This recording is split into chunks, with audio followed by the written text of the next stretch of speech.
د ټولو نه لوی امانت د قیامت په ورځ باندې د الله رب العزت په نیز باندې دا څه شی دی او د ټولو نه بد خلک د قیامت په ورځ باندې په نیز د الله باندې دا کم خلک دی نو ګوره پیغمبر علیه الصلاة والسلام فرمایي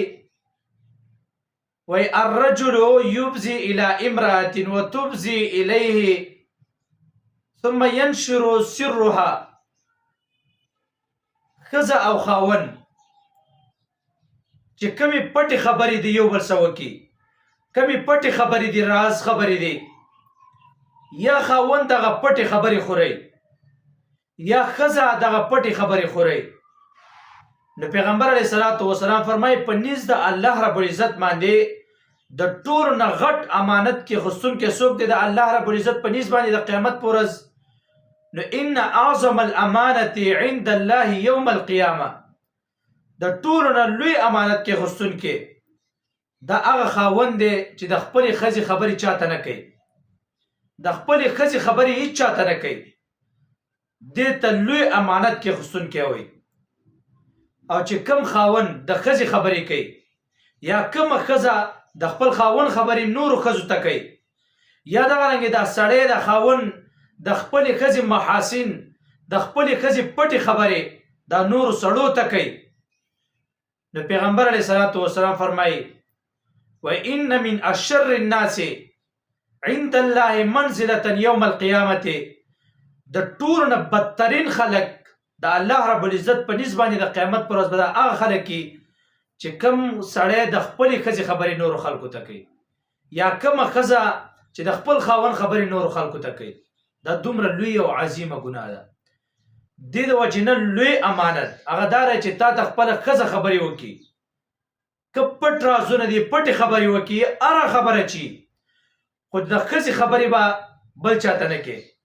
دغه رنګې ښځه به د خاوند خبره بل چاته نه کوي دا دواړه بزرګان دي وي او که چېرته خبرې کوي چې زما ښځې ما ته شپې داسې ویلي ما داسې چل کړی هغه مې کړی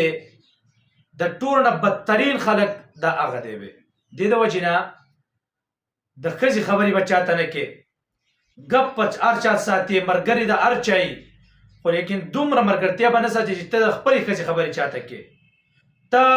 د ښځې د دومره نورې ملګري دي چې دا ښځه ستا راولګي او ستا خبرې نورو ښځو ته کوي دا به نه کوي او که بالفرض و تقدیر کویم نو دې نه بدترینه ښځه بله نشته خو دا سړی خبرې کوي نو د دې نه بل بدترین کس نشته دې د وجې نه مرقات کې د دې حدیث لاندې لیکلي یو نیک سړی و نیک خپلې ارادې وکړه خپلې ښځې له طلاق ورکاوه نو چا دې تپوس وکړئ ته ولې طلاق ورکوې د خپلې ښځې له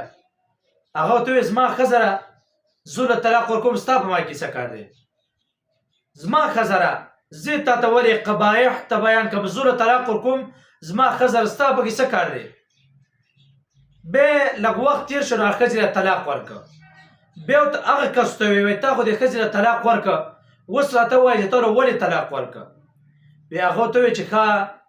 اوس تر پردۍ ښځې قبایح بیان کړمه چې دا کار دی په دې ښځه کې اوس پرده خو پردۍ ښځه شوه نو اوس تا در پردۍ ښځې قبایح بیان کړم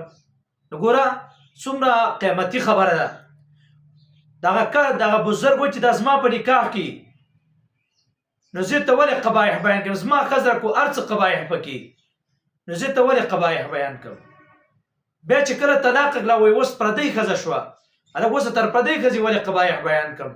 دا دومره نیکان خلک وو نو وګوره واقع د اوسه پورې یادېږي دا ولې دا د دې وجې نه چې د دې حدیث سیاپانو وګوره حدیث مبارک کې راځي چې ان اعظم الامانه عند الله يوم القيامه د ټولو نه عظیم امانت د قیامت په ورځ باندې د الله رب العزت په نیز باندې دا هغه دی چې سړی د خپلې ښځې خبرې خورې نه کړي یا ښځه د خپل خاوند خبرې چاته نه کوي او ان من شر الامانه عند الله منزلة يوم القيامه د ټولو نه بدترین خلک د قیامت په ورځ باندې د الله رب العزت په نیز باندې دا هغه خلک دی چې د خپلې ښځې خبرې خلکو ته کوي یا دا ښځه د خپل خاوند خبرې خلکو ته کوي دا دومره عظیمه ګناه ده لیکن نن سبا کې یو کس مخته دی هر یو کس دا فخر ګڼي چې د خپلې ښځې خبرې چاته وکړي هر یو کس په دې باندې فخر کوي چې یو کار غلط وکړي وایي زما ښځه خو داسې ده زما داسې خیال ساتي ما ته دا خبره وکړه ما ته دا وکړه دا هغه خلک دی چې کوم بدترین خلک دی د الله رب العزت په نسبت